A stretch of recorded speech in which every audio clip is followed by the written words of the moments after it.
Hi friends, welcome to Sudha's Kitchen. Kindly like and subscribe. Hi friends, ನಾನಿವತ್ತು carrot halwa ಹೇಗೆ ಮಾಡೋದು ಅಂತ ತೋರಿಸ್ಕೊಡ್ತಾ ಇದ್ದೀನಿ. ಇದಕ್ಕೆ ಬೇಕಾಗಿರುವ ಸಾಮಗ್ರಿಗಳು, ನಾನಿಲ್ಲಿ half K G carrot halwa ಮಾಡ್ತಾಯಿದ್ದೀನಿ. ಸೊ ಹಾಗಾಗಿ ನಾನು ಹಾಫ್ ಕೆ ಜಿ ಕ್ಯಾರೆಟ್ ತೊಗೊಂಡಿದ್ದೀನಿ, half litre milk, half bowl ತುಪ್ಪ, 1 ಸ್ಪೂನ್ ಏಲಕ್ಕಿ ಪೌಡರ್, ಹಾಫ್ ಬೌಲ್ ಗೋಡಂಬಿ ದ್ರಾಕ್ಷಿ, ಹಾಫ್ ಬೌಲ್ ಸಕ್ಕರೆ ತೊಗೊಂಡಿರೋದು. ಸಕ್ಕರೆ ನಿಮಗೆ ಎಷ್ಟು ಬೇಕೋ ರುಚಿಗೆ, ಅಂದರೆ ತುಂಬ ಸ್ವೀಟ್ ಬೇಕಂದರೆ ಒಂದು ಸ್ವಲ್ಪ ಜಾಸ್ತಿ ತೊಗೊಳ್ಳಿ, ಇಲ್ಲ ಮೀಡಿಯಮ್ ಬೇಕಂದರೆ ಮೀಡಿಯಮ್ ತೊಗೊಳ್ಳಿ. ನಾನಿಲ್ಲಿ ಇದಕ್ಕೆ ಹಾಫ್ ಬೌಲ್ ಅಷ್ಟು ತೊಗೊಂಡಿದ್ದೀನಿ. ಕಾದಿರುವ ಬಾಣಲಿಗೆ 1 ಸ್ಪೂನ್ ತುಪ್ಪನ ಹಾಕ್ತಾಯಿದ್ದೀನಿ. ಈಗ ತುಪ್ಪ ಬಿಸಿಯಾಗಿದೆ. ದ್ರಾಕ್ಷಿ ಗೋಡಂಬಿನ ಮೊದಲು ಚೆನ್ನಾಗಿ ಫ್ರೈ ಮಾಡಿಕೊಂಡು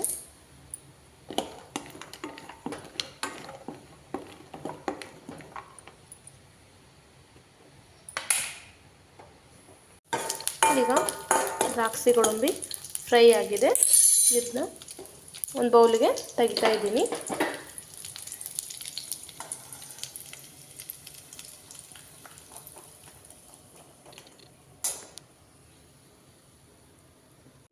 ಮತ್ತು 2 ಸ್ಪೂನ್ ತುಪ್ಪ ಹಾಕ್ತಾ ಇದ್ದೀನಿ. ಹಾಕಿದಾದ್ಮೇಲೆ ಕ್ಯಾರೆಟ್ನ ತುಪ್ಪದಲ್ಲಿ ಚೆನ್ನಾಗಿ ಫ್ರೈ ಮಾಡಬೇಕು. ಹಸಿ ವಾಸನೆ ಹೋಗೋಲ್ಲಿ ಮಟ್ಟ ಚೆನ್ನಾಗಿ ಫ್ರೈ ಮಾಡಬೇಕು ಕ್ಯಾರೆಟ್ನ.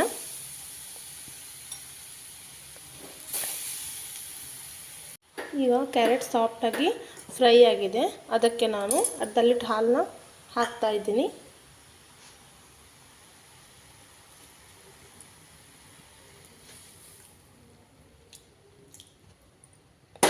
ಹಾಲು ಹಾಕಿ ಈ ಥರ ಮಿಕ್ಸ್ ಮಾಡ್ಕೊಳ್ಳಿ.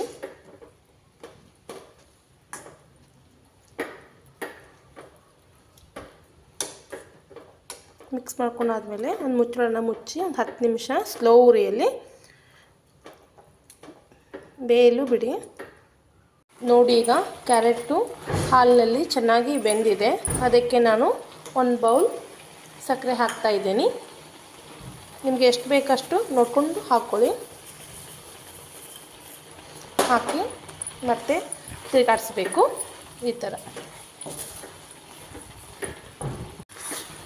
ಸಕ್ಕರೆ ಹಾಕಿದ ಮೇಲೆ ಈ ಥರ ತಿರುಗಾಡಿಸ್ತಾನೆ ಇರಬೇಕು, ಇಲ್ಲ ಅಂದರೆ ತಳ ಹತ್ತಿಬಿಡುತ್ತೆ. ಇದಕ್ಕೆ ಈಗ ನಾನು ಏಲಕ್ಕಿ ಪುಡಿನ ಹಾಕ್ತಾ ಇದ್ದೀನಿ. ಫ್ಲೇವರ್ ಚೆನ್ನಾಗಿ ಬರುತ್ತೆ.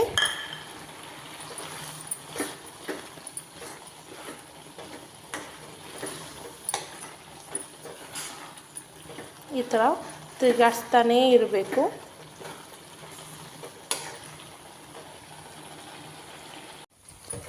ನೋಡಿ, ಈಗ ಹಾಲು ಸಕ್ಕರೆ ಎಲ್ಲ ಚೆನ್ನಾಗಿ ಡ್ರೈ ಆಗಿದೆ ಮತ್ತು ಸಾಫ್ಟಾಗಿ ಕ್ಯಾರೆಟ್ ಹಲ್ವಾ ಬೆಂದಿದೆ.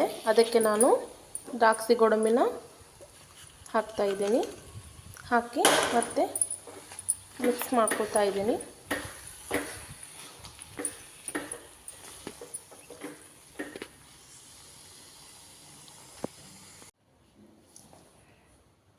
ಫೈನಲಾಗಿ ಕ್ಯಾರೆಟ್ ಹಲ್ವಾ ರೆಡಿಯಾಗಿದೆ. ನೋಡಿ ಎಷ್ಟು ಚೆನ್ನಾಗಿ ಬಂದಿದೆ ಅಂತ. ನೀವು ಮನೇಲಿ ಟ್ರೈ ಮಾಡಿ.